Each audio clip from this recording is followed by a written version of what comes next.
ఉందాం, ప్రాంతాలుగా విడిపోయిన ఆ టైంకి అది జరగాల్సింది అలా జరుగుతుంది.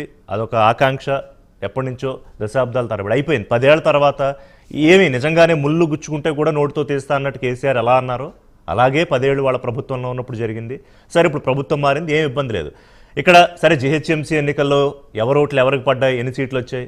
తాజాగా జరిగిన ఎన్నికల్లో హైదరాబాద్లోనే, ముఖ్యంగా ఇక్కడ ఉన్న ప్రాంతంలోనే ఎక్కువగా బీఆర్ఎస్కి సీట్లు రావడం మీద కాంగ్రెస్ పార్టీ కానీ బీజేపీ కానీ ఏమేం కామెంట్లు చేసింది, ఇవన్నీ కూడా మనం చూసాం. తాజాగా ఇది నిజంగానే అనుకుంటున్నా ఇప్పటికీ ఐ బిలీవ్ దట్ కేటీఆర్ గారు ఇంటెన్షనల్గా అనలేదని. కానీ లూజ్ లిప్స్ సింక్ షిప్స్. ఇవాళ ట్వీట్స్ రీట్వీట్స్ చూస్తుంటే అందరూ అదే, ఇదిగో అప్పుడు ఇలా అన్నాం, ఇలా జరిగింది, ఇదిగో మళ్ళీ ఇలా అంటున్నావా అని. దానికోసం ఇవాళ నేను పెట్టాను ఇది. I wanted to put a full stop. Vidyasagar గారు, what's your take? Good evening Rishi గారు, అట్లాగే పెద్దలు అందరికీ కూడా నమస్కారం. ఇప్పుడు ఇందాక నేను మన కాంగ్రెస్ సార్ మాట్లాడేటప్పుడు యాక్చువల్గా నేను అప్పుడే కొద్దిగా లైవ్ లోకి వచ్చాను, విన్నాను. సారు చెప్పిన దాంట్లో ఒకటి నిజం. వీళ్ళు ఆ రోజున మాట్లాడిన మాటకు తర్వాత పార్టీ ఏ రకంగా కన్వర్ట్ అయింది, తర్వాత ఏం మాట్లాడారు, ఏంటి ఆంధ్ర ప్రజల మీద ఏం మాట్లాడారు, వీటన్నిటిని మర్చిపోయారు. తర్వాత రాష్ట్రం వచ్చింది, రాష్ట్రం వచ్చిన తర్వాత అక్కడ ఏదో దాని కొనసాగింపు జరుగుతూ ఉంది. ఇప్పుడు ఇక్కడ ఇందాక మా రాజశేఖర్ అన్న మాట్లాడుతూ మాట తీసుకొచ్చారు. ఐ అగ్రి దట్ వాళ్ళు మాట్లాడుకుంటే మాట్లాడుకోవాలా, మధ్యలో మా రాష్ట్రంతో ఏం పని వీళ్ళకి? మా రాష్ట్రంతో పని ఉంటే మాతో సఖ్యతగా ఉండిండాల. మాతో సఖ్యత లేదే. గత 10 సంవత్సరాల బీఆర్ఎస్ ప్రభుత్వం మాతో సఖ్యత లేదే. ప్రజలందరికీ తెలుసు కదా ఏం జరిగిందో, ఎక్కడ దేంట్లో సఖ్యత ఉన్నారు, ఏం మాట్లాడారు,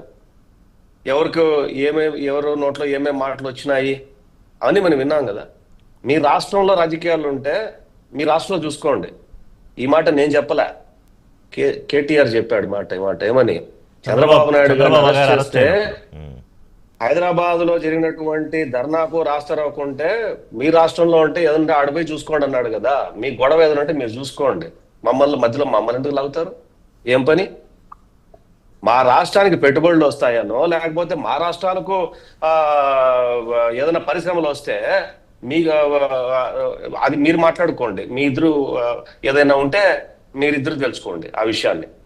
ఇది ఈ ప్రభుత్వం యొక్క ఏమంటారు దాన్ని, గొప్పతనం అని నేనంటాను రాజకీయంగా, టీడీపీ పార్టీ నుంచి. అది మా గొప్పతనం. వచ్చినప్పుడు మేము అంత వర్క్ చేస్తున్నాము, మేము తీసుకొచ్చుకుంటున్నాము. ఎవరెవరి కెపాసిటీ వాళ్ళది, ఎవరెవరి రాష్ట్రంలో ఉన్నటువంటి జియోగ్రాఫికల్ గా ఉన్న పరిస్థితులు వాళ్ళవి, ఎవరెవరు ఏ ఎంటర్ప్రైనర్ని ఎంత రకంగా ఇంప్రెస్ చేయగలిగితే అంత వాళ్ళను రాగలుగుతారు. ఇందాక మీరు అన్నారు అది ఆ గిఫ్ట్ సిటీలో అని. ఒకవేళ అక్కడికి వచ్చాయనుకోండి, అది ఎవరి గొప్పతనం? అది ఎవరైతే ఆరంభించారో వాళ్ళ గొప్పతనం అది. అంతేగాని ఆయన ట్వీట్ మాతో ఎందుకు, మమ్మల్ని ఎందుకు లాగాల? సరే పాజిటివ్ గా తీసుకుందాం అనుకుందాం అంటే, మమ్మల్ని ఇప్పుడు పాత జగన్మోహన్ రెడ్డి గవర్నమెంట్ పనికిమాల గవర్నమెంట్, ఇప్పుడు మా గవర్నమెంట్ మంచిది, మేము పని చేస్తున్నట్టు కదా లెక్క.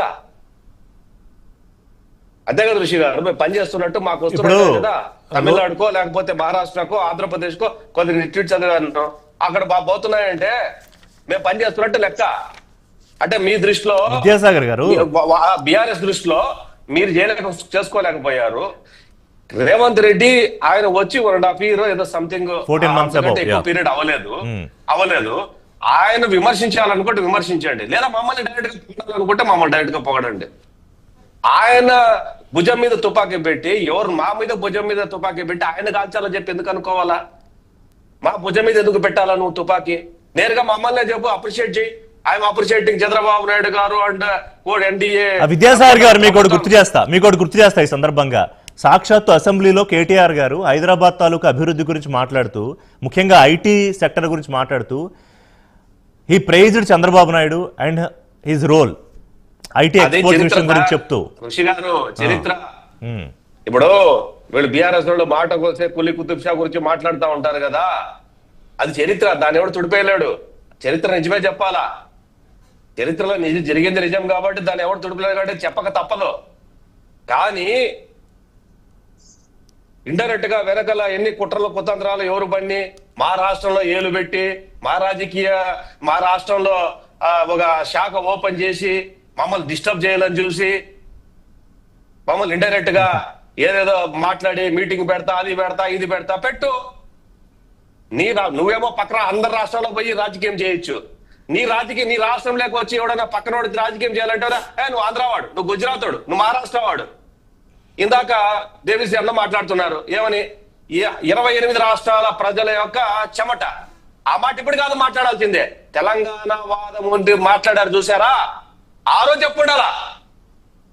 ఇది అందరూ కష్టపడితే ఎదిగిన నగరం అని ఇప్పుడు కాదు చెప్పాల్సింది ఆ మాట. ప్రతిపక్షంలోకి పోయిన మీ దగ్గరికి వస్తున్నా తర్వాత దేవిప్రసాద్ గారు, ఐఎమ్ కమింగ్ టు యూ.